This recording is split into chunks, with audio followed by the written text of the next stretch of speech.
lose this type of point enough times to realize that that's not how you play it. Joel, Well, Level's playing a little what you doing? here through these first couple points, and there's a lot Watching of Ghost alignment, Sports? and I actually just got a message from Danny Schoenberg. That's Level versus Heat, I believe, right now. You like the game? Bro, what are you doing right now? So I had an idea. Okay. So it's actually, this is what inspired. Like, watching you watch that game made me think of this. Paintball's kind of hard to watch. Not for us, because we know what's going on. Fair. But, like, think about it. If we hadn't played for as long as we have, would we really know what's going on? No, probably not. Right. I mean, I think he does. Yeah. I would say that there's...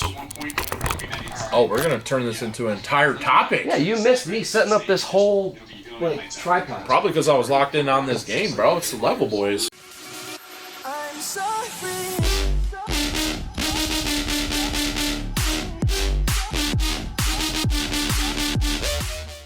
Alright, so what are we talking about? Well, I think paintball is hard to watch, Okay. and I think that's a problem. I think that's part of our issue. I think that's why... It's not dying. Paintball, I think, is actually doing pretty well. World Cup has had a really strong turnout the last couple of years, but Yeah. it could be bigger. It was bigger at one point. So you're saying, like, how do we make it more spectator-friendly / like, more fun for people? Yeah. Because a lot of times, like, you know what, honestly, the most energy that I've seen in recent years, if it's not, like, literally pro finals at an event, was the exhibition of the women's division. I have never seen so many people be, like, it felt like everyone had personal stake in it, right?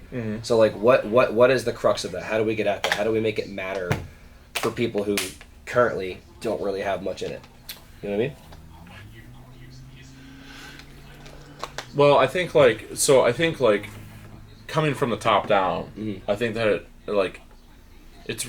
I don't know, the way that it's set up right now, like, you can... So when you go to an NXL event, right, you're watching the pros, and when you're watching the pros, like, you either have to... You can watch kind of from the sidelines, but if you want to go in and sit on the bleachers, you have to pay, and then, like, you know, you've got the VIP section, which you have to pay more money, but you get a tent and everything else like that. So, like, I think that there's, like, a lot of different issues that could be resolved that would make it better. I think, like, for one... The idea of maybe putting, like, GoPro cameras on that is my biggest one. The the GoPro or, like, the op kicks, because they're smaller really and harder to shoot. Feels really strongly about this. I do. Listen. So let's think about it, right? Video games of all things got popular, like, for people just watching them. I have friends that barely play video games themselves, but then like, they'll go on YouTube and watch, like, other people. Or there's, like, events, like, they'll watch live. They'll pay to watch live as an event is being streamed or whatever. And there are millions of dollars in esports of all things. Neckbeards that live on Doritos and Mountain Dew are doing better, like, popularity-wise and probably financially, than paintball players, than pro paintball players. That's I think one of my biggest arguments always with this is that, like, people don't want to spectate and watch something that is, like, you know, guns are involved. But then, to your point, like, I mean, how do you argue with, like, people that are playing Call of Duty? Yeah, I don't think that's the issue. I don't think the guns... Yeah, I mean, to your point, no. I mean, because that's, like, a perfect example, right? Like, that's a perfect example of a situation Esports are violent. There are no esports that are nice. Shooting games and all that stuff. Yeah, shooting games or melee stuff where you're bashing people, like... So you think putting cameras on people would definitely help? Like, that's either one way. Barrel camera... Yeah, I think that's definitely... Because, like, there was a talk about, like, 2 or 3 years ago from some guy that was going to do, like, this other league that NPL was going to be much more media focused instead of, like, whatever you want to call it, NXL. I actually looked into that pretty heavily, and I can speak to it pretty well if you want me to. Yeah, go for it. Go for that. So, and actually, I reached out to him and messaged him because that was when I was really starting to get into doing media stuff here. I was really starting to develop my skills, and I reached out to him and was like, "Hey, I would love to, like, help with this and help work with this somehow." And he said, "Yeah, send over your resume." Followed up with him a couple times. He never got back to me, so that was unfortunate. But I think that's because the league never got to take off. But the premise of it was going to be that they would still hold the event, very similar to how the NXL would be run, but it would only be pros. So it would be encouraging people that go to really only be spectating. The event would still go. You would still stream it in real time, right? And all of that is really for those of us that are already involved in watching. But then the other side of it, where he was going to take care of getting people interested to watch, was going to be that he was going to release the matches on a set schedule, say Monday, Wednesday, Friday, or like a football schedule, Sunday, Monday, and then Thursday, right, for like the pro schedule. So that was kind of his idea, was to go back and he would have a ton of cameras. The biggest thing he said was having way more cameras on the field, meant to get those more kind of intimate angles and really catch the rundowns and see a player snapping and what they're doing and tell the story and edit that in post to not bore the shit out of people that don't know what's going on. Well, if you think about it, like if you look at any other professional sport, baseball, football, all the other sports, basketball, there are a million different cameras, right? Like you've got, like for basketball, which is one of the simpler sports to watch, like you've got somebody sitting at the behind the hoop. Yep. You've got somebody on the sidelines, and you have a moving camera over top. You got a moving camera over top, whereas like I don't feel like we've got that same level of coverage when it comes to the pro paintball. So I think there's that. So I think that's one thing. The other thing that I know that has been brought up is like shooting colorful paint as compared to dark paint. Like huge. I think that's huge. Orange and yellow and pink shell. Yeah. Like the fill can still be yellow, that's fine, but the shell color I think is massively influencing this. Personally. Yeah, because like the difference between being able to tell if like somebody's going to go through a lane or not. Like if you see orange paint or yellow paint flying through, like it's going to be like, oh, he's not running that way because there's people shooting at him. Yep. I think that's another thing. What about paying to play though? For paying to watch? Yeah, paying to watch. So this would be Go Sports, as I've kind of noticed, especially with Chicago, they're already getting to the point where they're streaming a lot of this for free on YouTube, and I think it's because they understand that's how it's going to have to be for a while, until they gather such an audience that is willing to devote like a streaming service, or even I think what could be good is leave Go Sports as it is for people that want to continue to watch all the time, but then once we gather a good audience base on the quote unquote like free streaming, like on YouTube, try it out where instead of having any of it streamed, one event that is just like, all right, you pay to watch this, and this isn't you picking up a subscription, right? This is you paying to watch this weekend or whatever it is, until it gets on cable, which we'll get there. We'll we'll see if it ever gets its own, spot on ESPN or something, just like any other sport you watch. I doubt it. What's crazy is like I've been in the sport long enough to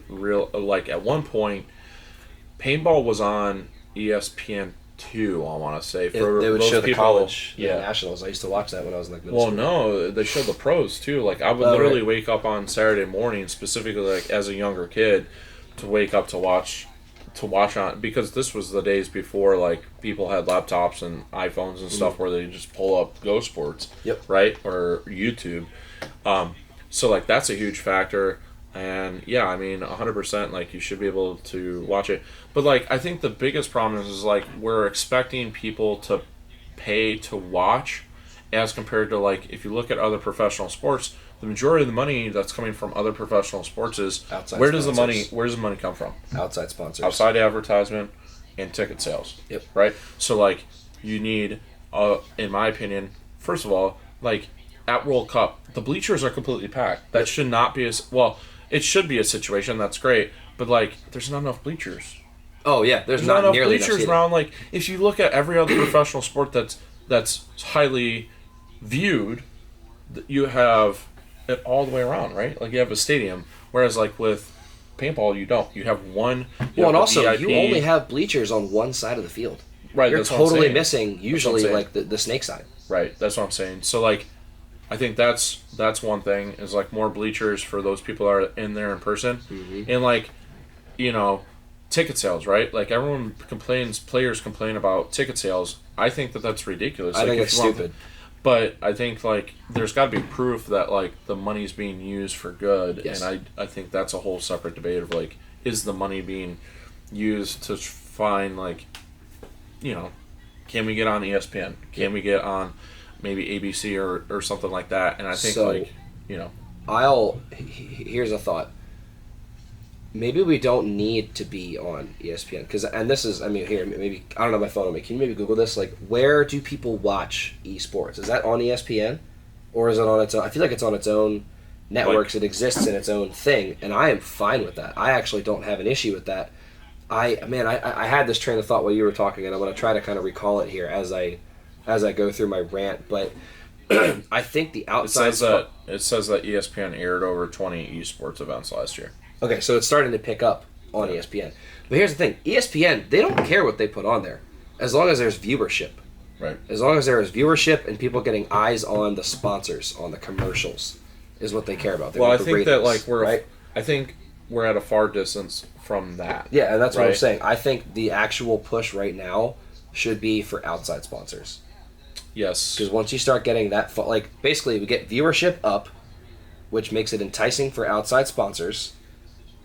From there, I think we'll have more of a platform to go elsewhere, but I don't even want to really start making a plan beyond that just yet, because I think that is such a first bridge that we have to cross. I really think that is the biggest thing, is getting viewership up by making the game more interesting, or at least, because I find it interesting, right? But just easier to catch on to. Yeah. So, the ways to do that, I love the barrel cam idea. I love the brighter paint idea. I think we should go back to limited paint, 4 pods a person. Okay. I think that would be very helpful. Having a central focal point. Why? It forces you to move.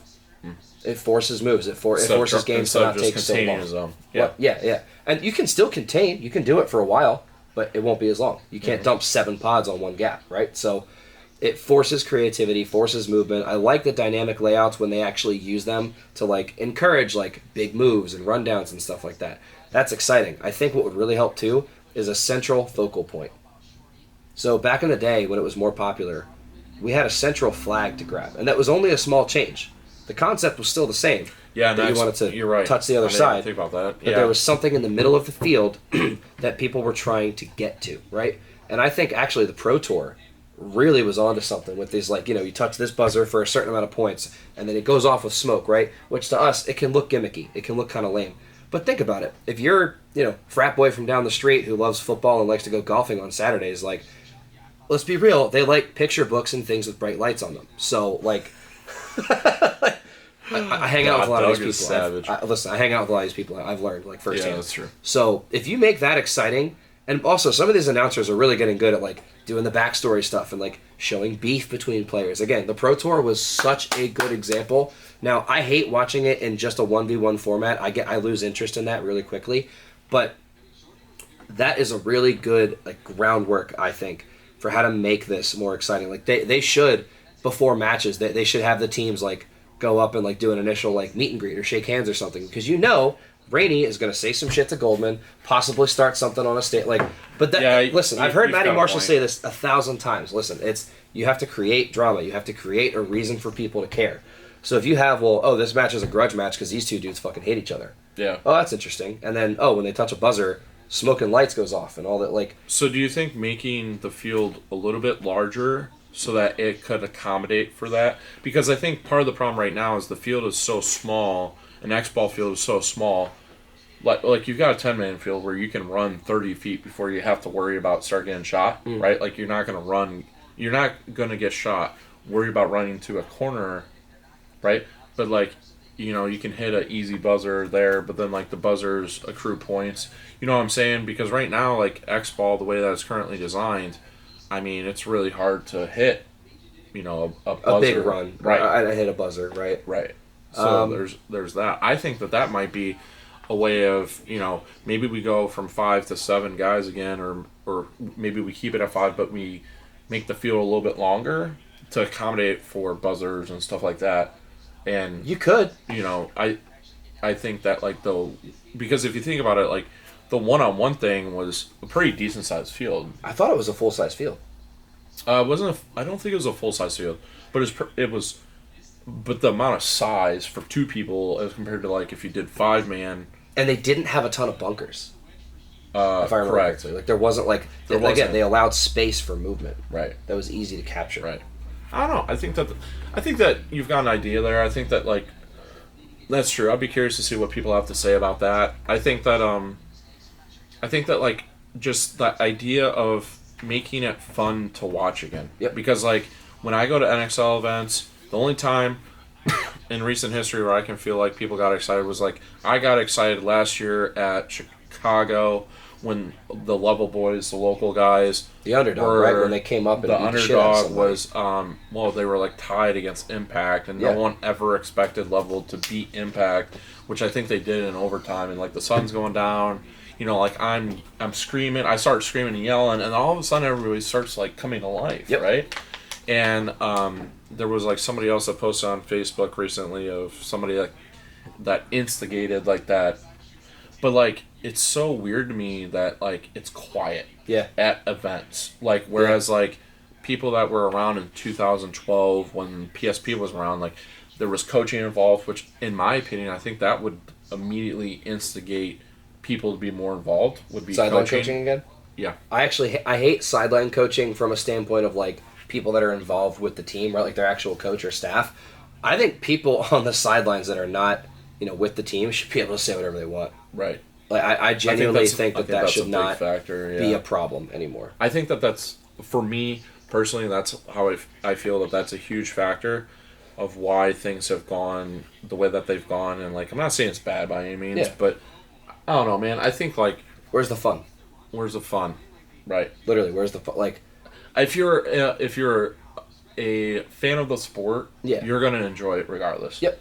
But how do you make it fun for that person that's like never seen it? You bring your buddy to an NXL event, and you're like, this is paintball, and everyone's like quiet, as compared to like people getting hyped up and stuff. Like, how do you start incorporating that? Let's take a walk here. So went to Ohio State, right? Ohio State, their big thing is football. You take someone that's never been to like a sporting event, never been to a football game. You take them to an Ohio State football game, which Joel, he just went also last week. We both went and saw OSU beat up on Wisconsin. That was exciting as hell. You have people around you screaming, drunk, having fun. There's songs playing, like there's chants, there's all this stuff going on, right? Don't have that in paintball. So who's gonna like someone who's never played either thing? Where are they gonna have more fun, have a more enjoyable experience? Right. Like that I agree. The crowd involvement is huge. I think it could be a lot like, okay, so Fedorov does a really good job of this. Whenever he does something big and he comes off the field or whatever, he literally does this at the crowd. Like, I think if more pros kind of took it upon themselves to do a little more of the theatrics, I wouldn't hate that. Or seeing like Harris Hussein get in people's faces and like starts like there's people that do this. I don't think enough of the pros do it. Yeah. And sure, it can be poor sportsmanship. Sure, but there's a lot of poor sports and really sour people in football, and guess how much they get paid and how many people watch them. That's true. So, I don't know. I agree. I think the excitement needs to be a big factor that comes back. I think that we should continue this conversation. Make this a series, maybe? Yeah, make this a series. But for the sake of time, I think that we should cut it short. Point being, guys, is that we want to get you involved with it, right? Please leave some comments. If you guys have any like creative ideas on this or critique for any of the ideas that we've said today, I would love to hear that. Definitely please leave something behind for us to read so we can kind of continue this and make it a thing. Yeah, for sure. Thank you guys for watching, and hope to see you guys soon. If you guys need anything, head on over to punisherspb.com. There'll be a link in the description. Let us know you watched the video. Got plenty of stuff here for you guys to pick up. But more importantly, leave a comment. Yeah, leave a comment. Bye. I'm so free.